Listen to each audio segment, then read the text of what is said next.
여러분, 프레드리 니체라고 하는 사람이 아주 유명한 말을 한 적이 있습니다. 인생은 해석의 문제이다. 인생이라고 하는 그 자체는 언제나 현실이고 벌어져 있는 사건입니다. 중요한 것은 그 현실과 사건을 해석하는 눈입니다. 어떻게 해석하느냐에 따라서 같은 문제도 극과 극으로 그렇게 결말이 달라지게 되는 것을 보게 됩니다. 오늘 사도 바울의 빌립보 성도들을 향한 첫 메시지, 왜 첫 메시지라고 하냐면 우리가 지난 3시간 동안에 살펴본 1절에서 11절까지는 사도 바울이 그들을 얼마나 사랑하는지, 사도 바울의 그들을 향한 사랑 고백, 그리고 문안이 우리가 잘 아시는 대로 포함이 되어져 있습니다. 사도 바울은 빌립보 교회를 생각할 때마다 인간 바울의 것으로는 도저히 그 사랑을 다 할 수 없는 부족함을 느껴서 그가 그 안에 남아있는 유일한 것, 그리스도 예수의 심장으로 그들을 사랑한다고 고백을 합니다. 가장 큰 사랑이지요. 그 사랑과 더불어 빌립보 성도들을 향하여 이렇게 얘기합니다. 너희는 내 마음에 있다. 사도 바울의 마음에 있는 교회, 그 교회가 빌립보 교회였어요. 그 사랑을 바탕으로 기도하지요. 하나님께 간구하는 것이 어떤 것이냐면 너희 안에 있는 사랑에다가 지식과 모든 총명과 분별로 하나님이 원하시는 의의 열매를 맺어라. 그게 큰 한 덩어리의 기도이기도 하고, 그리고 마지막 기도 제목이 더 우리의 가슴을 울리고 있지 않습니까? 너희가 하나님의 찬송이자 영광이 되기를 원한다. 이보다 더 큰 축복이 어디에 있습니까? 저는 우리 사랑하는 봉동중앙교회 성도 여러분의 삶도 하나님의 영원한 영광이고 하나님이 부르시는 새 노래가 될 수 있기를 예수님의 이름으로 축원합니다. 이렇게 기도를 마치고 오늘 우리가 읽은 본문은 이 사도 바울의 빌립보 교인들을 향한 서신 편지의 본론의 첫 부분이에요. 그 첫 부분이 사도 바울 자신의 사역과 신앙에 대한 해석을 우리에게 들려주고 있습니다. 앞에서 왜 인생은 해석의 문제이냐, 사도 바울은 지금 감옥에 갇혀 있지 않습니까? 그 감옥에 갇혀 있는 자신의 모습과 인간적인 모습입니다. 그리고 신앙의 열매에 대한 해석을 우리가 좀 들여다봄으로써 우리도 인생을 그리스도 예수의 중심적으로 하나님의 복음의 입장에서 우리의 삶을 좀 해석할 수 있는 성숙한 믿음의 실력들이 갖춰졌으면 좋겠다는 것이 저의 간절한 기도이기도 합니다. 오늘은 사도 바울이 그 본론을 시작을 할 때 큰 소리로 외칩니다. 형제들아, 12절을 보면 형제들아 이렇게 외치면서 빌립보 교인들과 뿐만 아니라 사도 바울을 알고 있는 모든 사람들이 염려하고 있는 그 일이 염려할 일이 아니라는 것을 먼저 선언을 해요. 형제들아, 내가 당한 일 어떤 일이죠? 복음을 증거하다가 로마 감옥에 갇혀 있는 그 일입니다. 여러분, 우리가 빌립보서를 신학적으로 자세히 들여다보면 사도 바울이 로마 감옥에 적어도 2차례 정도 갇히거든요. 풀려날 때도 있었어요. 그래서 로마 지하 감옥과 크게 2차례로 보는 경우를 설명해 드리는 거예요. 하나는 가택연금입니다. 우리가 빌립보서를 썼을 때 어느 쪽에 갇혀 있을 때 썼는지는 우리가 명확하게 드러나지는 않지만 일단 매여 있다라고 하는 단어를 썼을 때 가택연금은 아닌 것 같다는 것이 저의 부족한 사람의 소견이에요.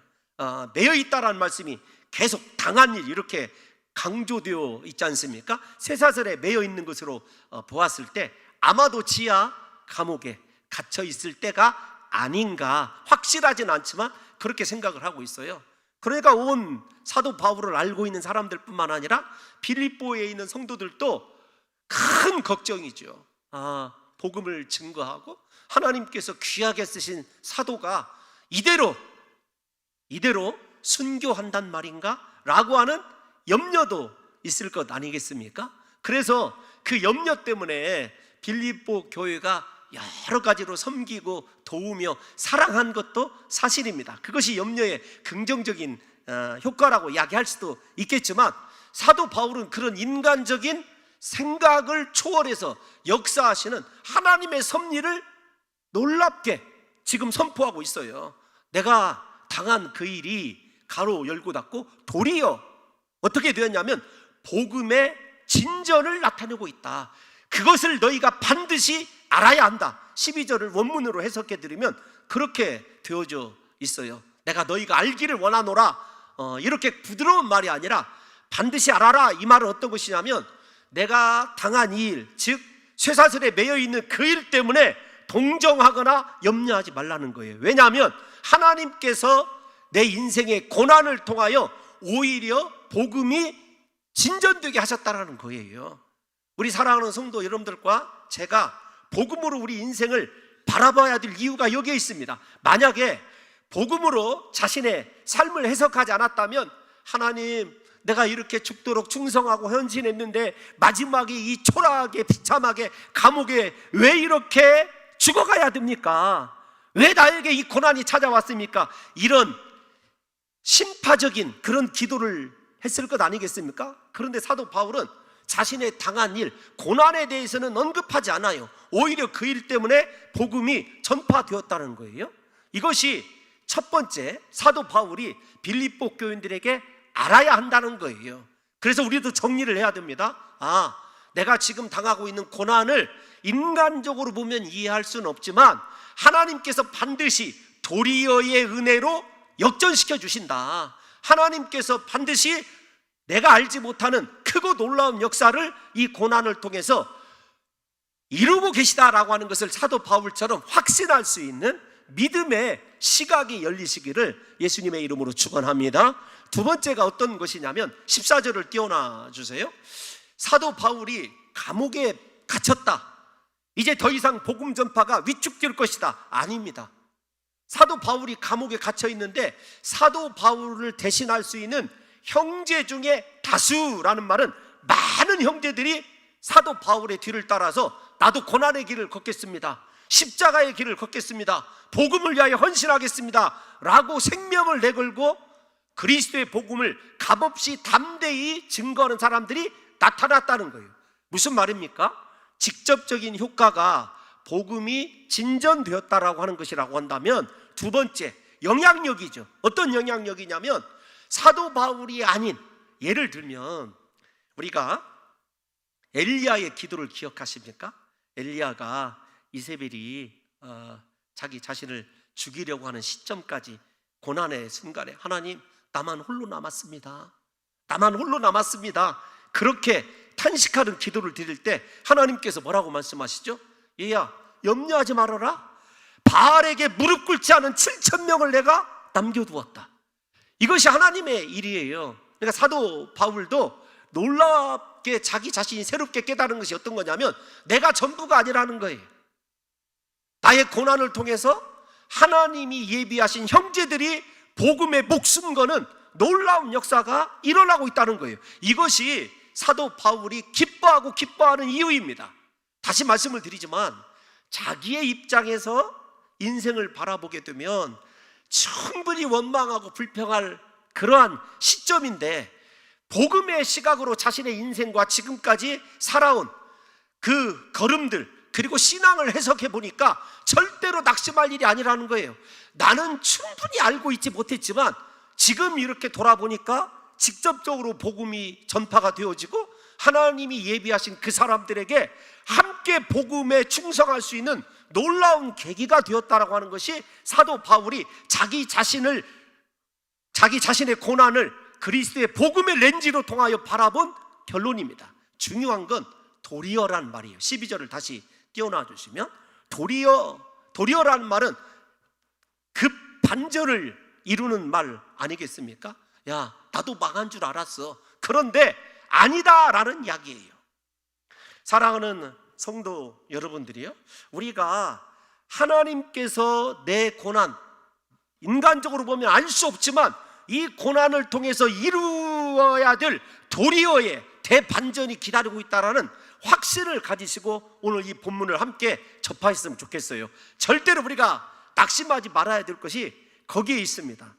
나는 이해할 수 없지만, 그래서 우리가 기도할 때 하나님, 나는 내가 당하고 있는 고난의 이유를 지금 알 수가 없습니다.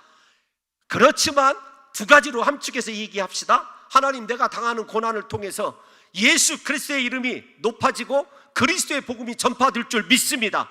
그렇게 한번 기도해 보세요. 두 번째, 하나님, 그리스도의 복음이 전파될 뿐만 아니라 나를 바라보고 있는, 고난 중에 있는 나를 바라보고 있는 사람들 가운데서 그리스도 예수의 복음을 위하여 생명까지 내걸고 헌신하는 사람들이 일어나게 될 줄로 믿습니다. 이것이 도리어의 신앙이에요. 제발 고난 앞에 좌절하거나 낙심하지 마시고 도리어라는 말을 통해서 내 인생의 고난을 붙잡고 새로운 창조의 역사를 이루실 하나님을 확신하고 기대하는 귀한 성도들 되시기를 예수님의 이름으로 축원합니다. 우리가 또 하나 살펴봐야 할 것이 있어요. 어떤 것이냐면 복음의 진전이라고 하는 단어입니다. 복음이 진전하다라고 하는 말을 해석을 해보면 사도 바울의 신앙이 어떤 것인지를 우리가 알 수가 있어요. 여기 진전이라고 하는 단어는 프로쿠페라고 하는 단어인데 군사 용어예요. 정확히는 로마의 공병대를 이야기할 때, 로마 군대에 공병부대 있지 않습니까? 공병부대를 이야기할 때 이 단어를 써요. 이 진전이라고 하는 단어가 정확히는 길을 만들다라는 거거든요.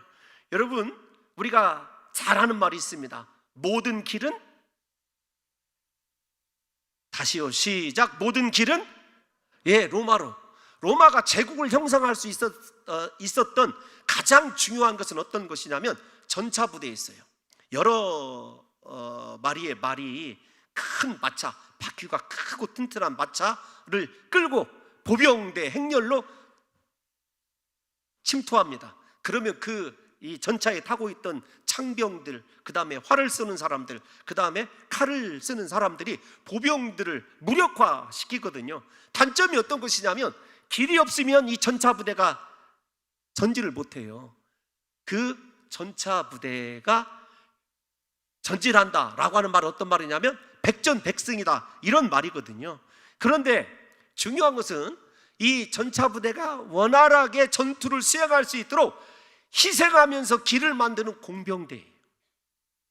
이 공병대는요, 한마디로 얘기하면 희생과 수고, 목숨을 내걸고 헌신합니다. 그런데 전쟁에서의 공은 누가 다 가져가냐면 전차부대가 다 가져가요. 전차부대, 그리고 사령관이 다 가져가죠. 로마 사회에 의하면은 전쟁에서 실제로 죽은 군인들보다 길을 만들다 기습당하고 그렇게 어려운 환경에서 강을 건너야 되고 산맥을 넘어야 되는 그 길을 낸 공병들의 희생이 가장 많았대요. 그런데 그들의 수고가 기억이 됩니까? 안 돼요.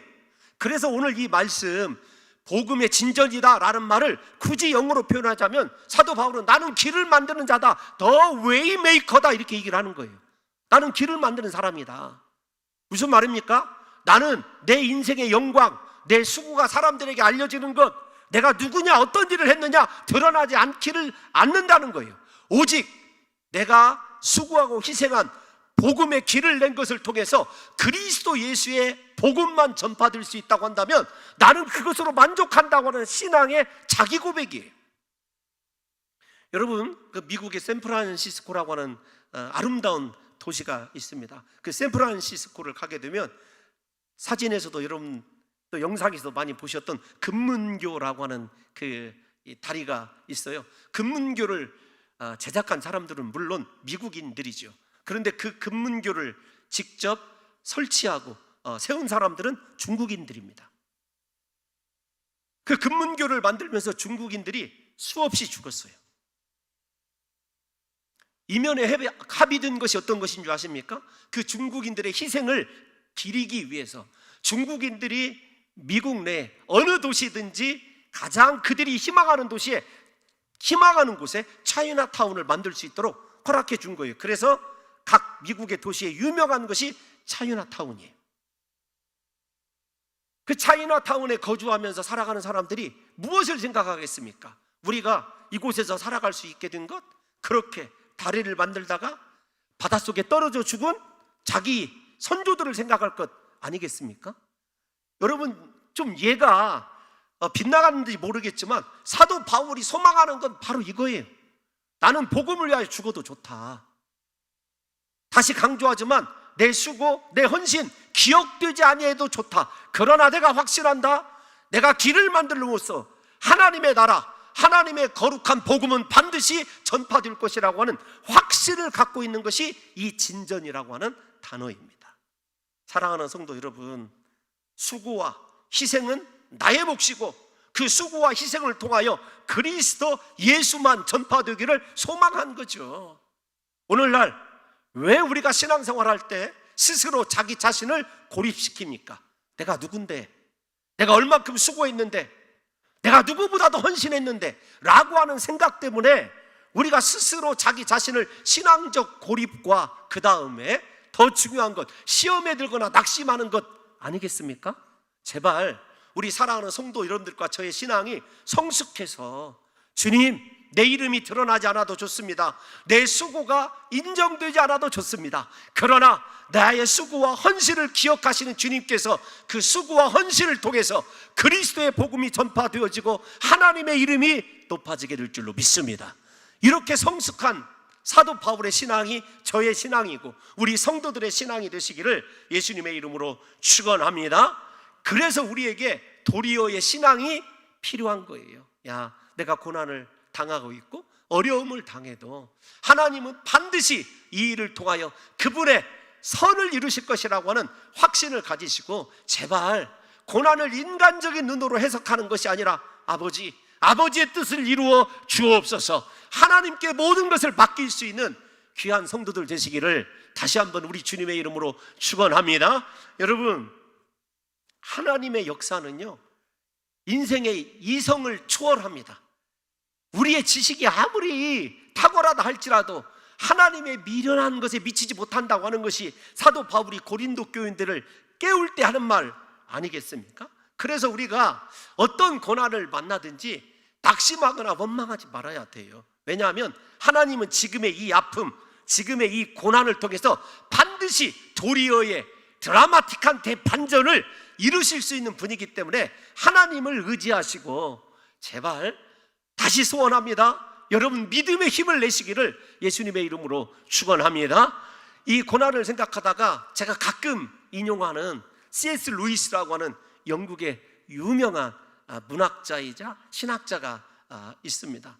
그분이 쓴 고통의 문제라고 하는 책이 있어요. 그 고통의 문제라고 하는 소책자 읽어볼 만합니다. 근데 거기에 보게 되면 질문을 던져요. 하나님은 선하시고 전능하신데 왜 그의 백성들은 고난을 당해야 하는가라고 하는 전제에서 그 책이 시작이 되거든요. 그 책을 한번 약간 정리를 해보면 어떤 것이냐면, 첫 번째, 왜 우리에게 고난을 주시느냐? 고난은 너를 향한, 고난 당하는 사람을 향한 하나님의 메시지다, 말씀이다라는 거예요. 더 나가서 뭐라고 얘기했냐면, 고난은 하나님의 확성기다. 네 귀에 대고 외치는 하나님의 확성기라는 거예요. 그래서 고난을 통해서 하나님이 내게 무엇을 말씀하시는지를 듣는 성도가 깨어있는 성도이고 복 있는 성도라는 거예요. 또 살펴보면 하나님은 고난을 통해서 우리의 성품을 바꾸신다고 말씀하고 있어요. 신앙을 성장하게 한다. 그리고 세 번째, 좀 중요한 건데, 고난을 통해서 내가 아니라 다른 사람을 이해하고 사랑하게 한다는 거예요.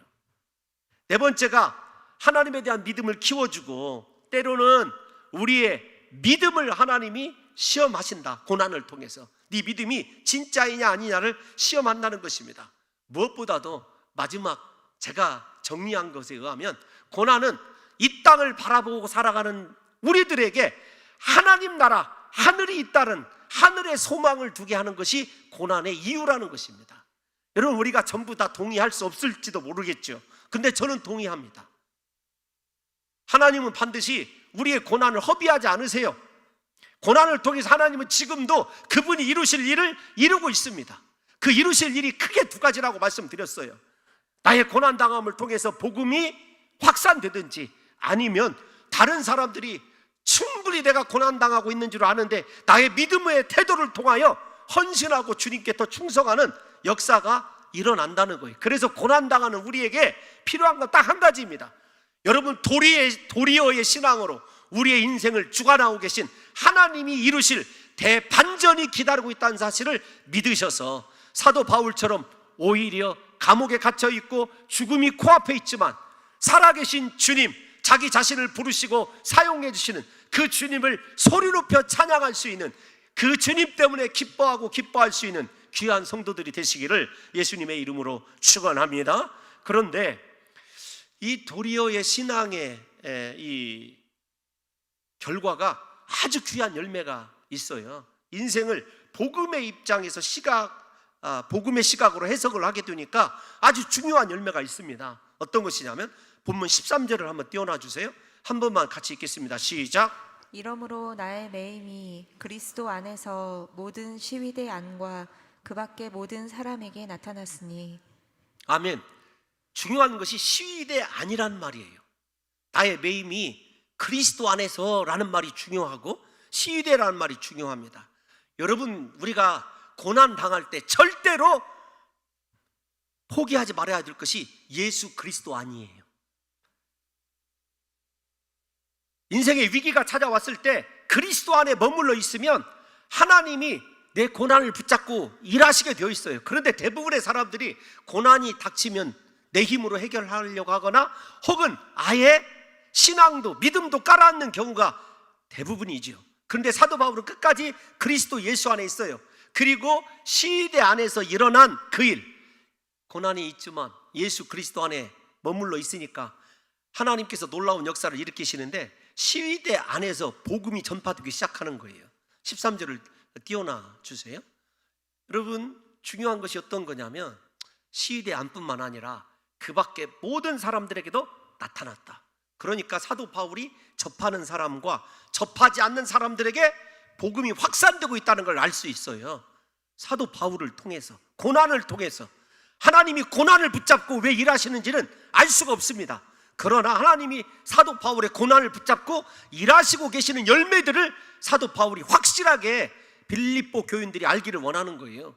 왜 저 말이 중요하냐면 여러분, 이 시위대라는 말이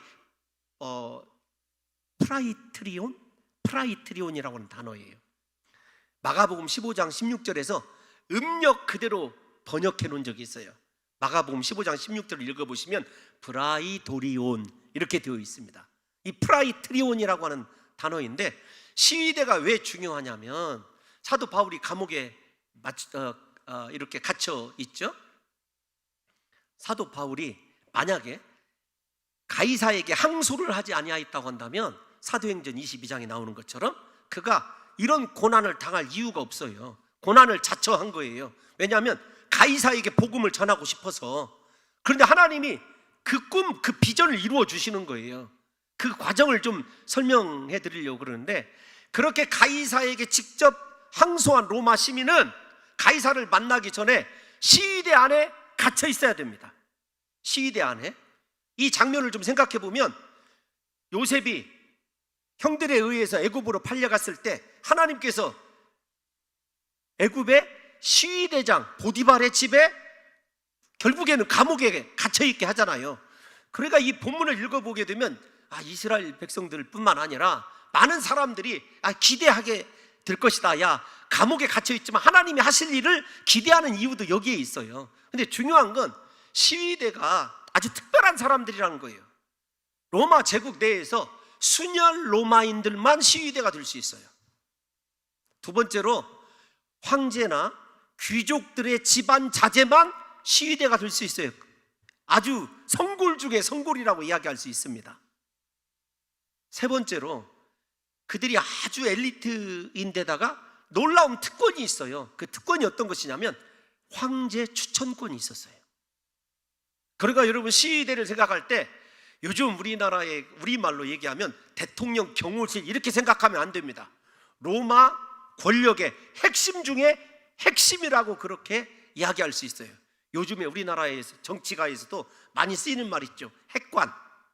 뭐 무슨 핵관? 그거나 똑같은 거예요. 사도 바울이 만약에 그렇게 고난을 자처해서 가이사에게 상소하지 않았다고 한다면 어떻게 로마의 그 가장 중요한 핵심 인물들을 만나게 되겠느냐고요. 거기에다가 로마 법상에 사도 바울이 가이사 앞에 설 때까지 4명의 시위대 병사들로 하여금 6시간마다 한 번씩 그렇게 교대하는 이 관리를 받아야 돼요. 그러니까 하루가 24시간이니까 6시간마다 4명이 바뀐다고 생각해 보면 최소 4, 4, 16, 16명의 새로운 시위대 병사를 만나는 거예요. 사도 바울이 복음을 증거한 것 아니겠습니까? 그러면 그 결과가 진짜 그러한가? 사도 바울이 어떻게 입증하는지를 우리 빌립보서 4장 22절 한번 읽어볼게요. 시작. 모든 성도들이 너희에게 문안하되 특히 가이사의 집 사람 중 몇이니라. 아멘. 이미 로마 교회에 복음이 전파되고 있었고 시위대 사람들 그리고 가이사가 누굽니까? 황제에게 속하 있는 집안이 그리스도 예수를 믿기 시작한 거예요. 무엇 때문에? 사도 바울의 고난 때문에. 이것이 도리어의 신앙의 드라마틱한 대반전이에요. 만약에 그가 감옥에 갇혀 있지 않고 가이사에게 상소하지 않았다면 편안했을 것입니다. 나름대로 감옥에 가지 않고 자기가 꿈꾸는 모든 일을 할 수도 있었을지 몰라요. 그런데 어떻게 시위대를 만나고 가이사에게 복음을 전할 수 있었겠느냐고요. 사랑하는 성도 여러분, 그래서 우리가 지금 당하고 있는 이 고난을 우리의 이성으로 이해할 수 없어도 믿음의 시각으로 하나님께서 반드시 이 고난을 사용하실 것이라고 하는 확신을 가지고 그리스도 안에 머물러 있어야 될 이유가 여기에 있는 것입니다. 우리 사랑하는 성도 여러분들과 제가 오늘 새벽에 살펴본 로마서 8장의 말씀 기억나십니까? 우리가 알거니와 하나님을 사랑하는 자 곧 그의 뜻대로 부르심을 받은 자들에게는 모든 것이 합력하여 선을 이루느니라. 여러분, 이 말씀이 우리의 신앙의 핵심이 되어야 돼요. 내가 기대하는 대로 인생이 풀리지 않는다고, 내가 원하는 대로 고난의 문제가 해결되지 않는다고 절대로 내 생각에서 낙심하지 말아야 될 이유는 우리 안에 계신 하나님은 전능하신 하나님이시고 반드시 내 고난을 통하여 그분의 선을 이루실 하나님이시기 때문에 그 믿음으로 우리 사랑하는 성도 여러분들과 저도 인생을 그리고 지금의 고난을 새롭게 해석하실 수 있는 놀라운 역사가 임하시기를 예수님의 이름으로 축원합니다. 그런데 사도 바울에게 이 육신이 감옥에 매여 있는, 쇠사슬에 매여 있는 고난보다 더 심각한 고난이 사실은 기다리고 있어요. 눈앞에 있습니다. 그 고난이 어떤 것이냐면 빌립보 교회, 그토록 예수 그리스도의 심장으로 살아가는 빌립보 교회의 갈등이죠. 내분의 사태입니다. 우리가 홀로 어떤 일 때문에 나 혼자 당하는 고난은 조금 견딜 수 있을 것 같아요. 그 고난도 힘들지만, 그런데 사람과 사람 사이의 갈등은 이거 굉장히 힘들거든요. 우리 성도 여러분들에게 어떤 고난인지, 두 번째 이 사람과의 관계의 고난을 어떻게 해석해야 되는지를 한번 살펴보려고 그래요. 15절을 한 번만 띄워놔 주세요. 어떤 이들은 투기와 분쟁으로. 이제 17절로 갑니다. 17절은 다 같이 읽어주셔야 돼요. 시작. 그들은 나의 매임에 괴로움을 더하게 할 줄로 생각하여 순수하지 못하게 다툼으로 그리스도를 전파하느니라. 아멘. 다툼으로 그리스도를 전파하고 있어요. 이 부분을 이해하기 위해서 조금 스토리가 필요합니다. 빌립보 교회에서 사도 바울이 세웠던, 그리고 같이 동역했던 일꾼들이 있어요. 그런데 그들의 일하는 동기와 목적이 그리스도의 복음이 아니라 자기 자신의 영역 구축 혹은 자기 자신을 드러내는데 열심을 내고 있었던 것 같아요. 그래서 사도 바울이 비록 사랑하는 동역자이지만 요즘 말로 얘기하면 지적을 한 거예요. 사도 바울의 성격이 얼마나 우리가 잘 아는 대로 까칠한지 잘 알고 있지 않습니까? 주의 복음을 전하는 데 있어서 우리는 죽어져야 된다. 앞에서 진전이라고 하는 공병대 단어 있지 않습니까? 네가 드러나면 안 된다. 이렇게 자기 자신을 위하여 일하는 사람들이 생겨나기 시작했어요. 중요한 것은 사람이 무언가 한번 마음이 상하면 지도자에 대해서 지적을 받으면 좋을 리가 어디가 있겠습니까?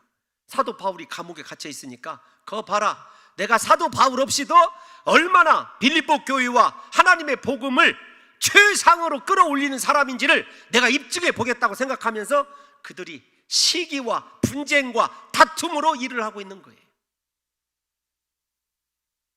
너무도 사도 바울의 입장에서는 아픔이죠. 자기가 사랑했었고 세웠던 일꾼이자 함께 동역했던 사람이 자기의 책망을 견디지 못하고, 이건 제가 추론하는 거예요, 사도 바울이 감옥에 갇히자 내가 이렇게 열심을 내면 사도 바울이 마음에 괴로울 것이다 라고 하는 것을 확실히 인지하고 있어요. 17절 한번 보세요. 17절 다시 띄워놔줘 보십시오. 나의 매임에 괴로움을 더하게 할 줄로 생각하고 계산하고 있는 거예요. 그러니까 순수한 하나님에 대한 사랑과 헌신입니까? 아니에요. 네가 지적한 대로 내가 한번 해서 끝까지 빌립보 교회를 부흥시켜 보리라, 내 뜻을 관철시켜서 내가 틀리지 않았음을 입증해 보리라, 이렇게 생각하는 사람들이에요. 목적이 그리스도의 영광입니까? 사도 바울을 괴롭게 하는 것입니까? 사도 바울을 괴롭게 하는 거예요. 여러분 어떻습니까? 우리가 사도 바울의 입장에서 생각을 해보십시다. 감옥에 매여 있는 것도 부자연스럽고 얼마나 서바나 땅끝을 향하여 복음을 증거하고 싶은 열정이 여기서 끝이 나는가? 라고 생각할 수도 있죠. 그런데 그런 고통보다도 자기와 함께 동역했던 그 사람들이 결국은 마음에 상처라고 합시다, 상처를 극복하지 못하고 인생의 요즘 말로 얘기하면 시험에 들어서 사도 바울이 싫어하는 짓만 골라하고 있다. 이것보다 더 큰 관계적 어려움과 인생의 상처가 어디에 있겠느냐고요. 그런데 중요한 건 사도 바울의 반응이에요. 반응. 18절 말씀 한번 띄워놔 주시면 사도 바울이 뭐라고 얘기했냐면, 거칠애로 하나 참으로 하나 무슨 방도로 하든지 전파되는 것은 그리스도다. 이 말을 중요하게 생각해야 돼요. 어떤 것이냐면, 다툼을 하고 분쟁을 하고 시기를 해도 그리스도 예수의 복음이 전파될 것이다 라는 말이 아니에요. 하나님이 그렇게 악한 동기를 가지고 일하심에도 불구하고 하나님의 복음이 그 상황을 정리를 해서 복음이 전파되는 것으로 만드실 것이라고 하는 그리스도 예수에 대한 신뢰이지, 야 시기로 일해도 된다, 다툼으로 일해도 된다는 말이 아니라는 것을 우리 성도 여러분들이 아셔야 돼요. 수동태예요. 그러니까 주의할 것이 있어요. 교회에서 열심히 헌신하시는 분들이 주의해야 될 것이 있습니다. 내가 이 헌신이 그리스도 예수의 이름을 높이기 위한 것인가, 나를 위한 헌신인가를 깊이 생각하셔야 됩니다. 그래서 다시 18절을 띄워놔 주시면, 우리가 믿음 없이 그리스도 예수와 예수의 영광과 상관없이 사람을 위하여 얼마든지 열심도 낼 수가 있고, 더 좋은 아이디어도 낼 수가 있고, 더 귀한 프로그램도 만들어낼 수 있다는 거예요. 중요한 건 그들의 그릇된 열심마저도 선으로 바꾸시는 그리스도 예수의 은혜가 없다고 한다면 교회가 분란에 휩싸이는 것 아니겠습니까? 그러함에도 불구하고 사도 바울은 뭐라고 얘기했냐면, 나는 사람을 추월한 지가 오래라는 거예요. 나를 사랑함으로 순수하게 복음의 열정으로 하나님의 일에 동참하는 사람이든지, 혹은 다툼과 분쟁과 시기로 일하는 사람이든지, 사도 바울은 사람을 초월했어요. 사람을 바라보지 않습니다. 오직 전파되는 그리스도 예수의 복음만 바라보고 있어요.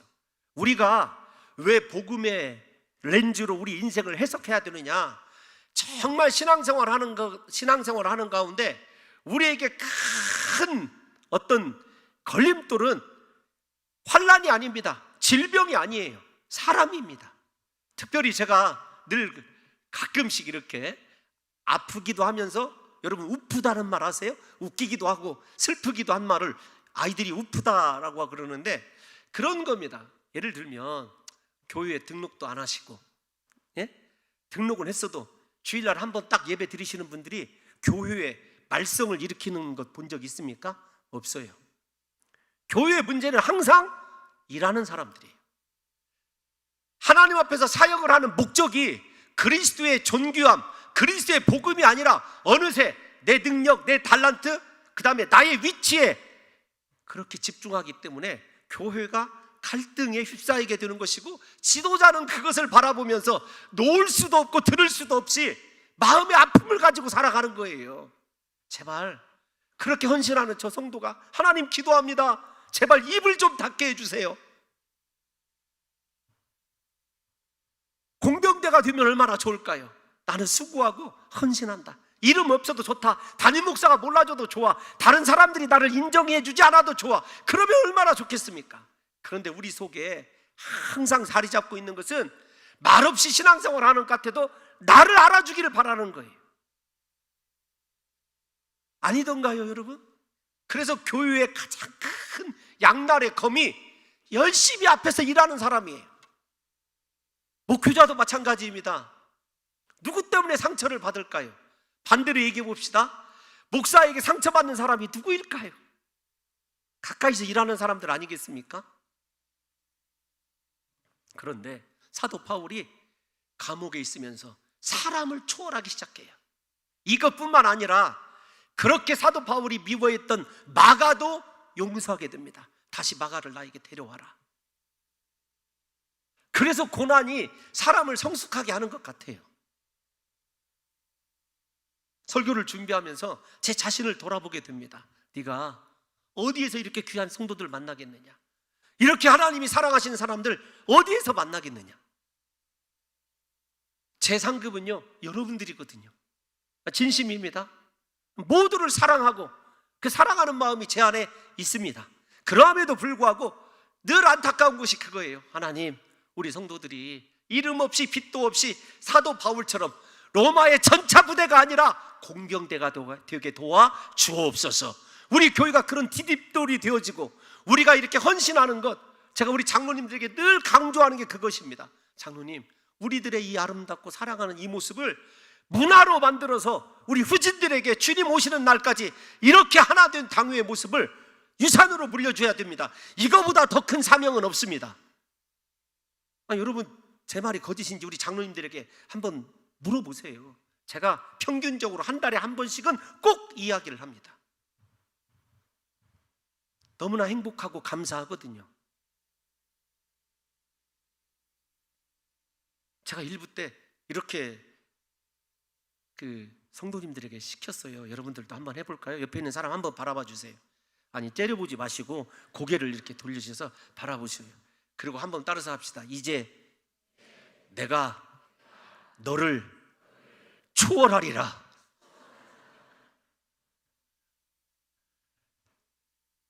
내 자신을 초월하고 사람을 초월해서 오직 복음을 위하고 교회를 위한 성숙한 결정과 판단을 하는 그런 성도가 되어야 될 것 아니겠습니까? 이 본문을 묵상하다가 갑자기 떠오른 사람이 한나였어요. 구약의 한나.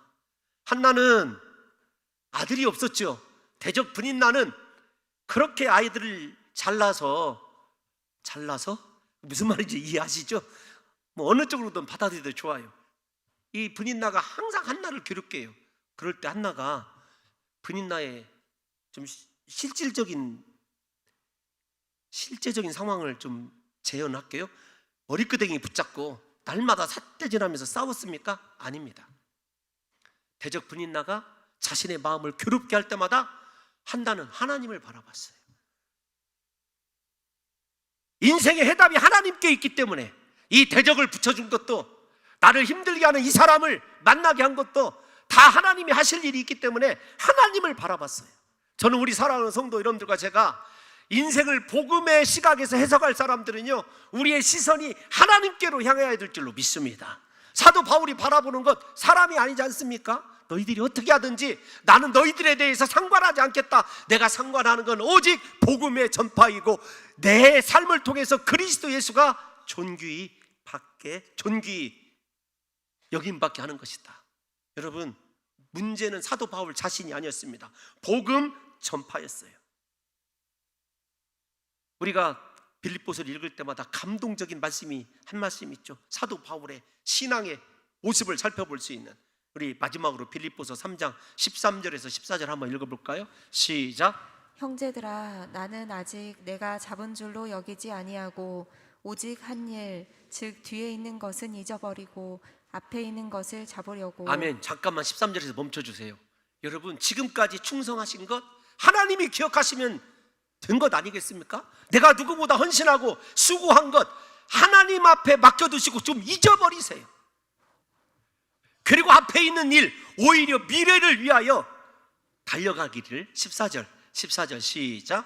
표대를 향하여 그리스도 예수 안에서 하나님이 위에서 부르신 부름의 상을 위하여 달려가노라. 아멘. 저기 달려가다라는 나중에 저 말씀을 강의할 때 또 들려드리겠습니다만 디오코라고는 헬라어입니다. 어떤 거냐면 사냥개가 마지막 사냥감을 향하여 전속력으로 달려가는 것이 저 디오코라고 하는 단어예요. 여러분, 목표물을 추적하여 달려가는 사람이 옆에 있는 것 바라보고 걸림돌 바라보고 다른 사람 바라보겠습니까? 아닙니다. 오직 내 안에 부르심의 상을 예비하고 계신 예수 그리스도 바라보면서 전심전력으로 끝까지 지금까지 수고하고 내가 한 일 다 잃어버리고 나는 아무것도 아닙니다. 하나님 아무것도 아닙니다. 오직 하나님이 나에게 예비하신 그 상만을 바라보며 그것이 인생의 목적이 되어서 좌고우면하지 않고 사람 때문에 좌절하지 않고 지금의 고난 때문에 주저하지 않고 나를 부르신 그 예수 그리스도를 사랑하기에, 그리고 나를 사랑하기에 지금의 고난을 허락하신 그리스도 예수를 바라보면서 그렇게 전심으로 달려가는 사냥개 같은 믿음의 행복, 그것이 저와 여러분들의 신앙의 가치관이 되셔서 오늘부터 부디 소원합니다. 여러분 앞에 있는 고난이라 내 인생에 대하여 그리스도 예수께서 아시고 계실 뿐만 아니라 하나님께서 고난을 통하여 이루실 그분의 목적이 있음을 확실하게 바라보시고 믿음의 힘을 내셔서 우리 주님 나라가 이 땅에 임할 때까지 그렇게 이름 없이 빚도 없이 수고하고 헌신함으로 말미암아 복음만 전진되는 놀라운 역사가 임하시기를 예수님의 이름으로 축원합니다.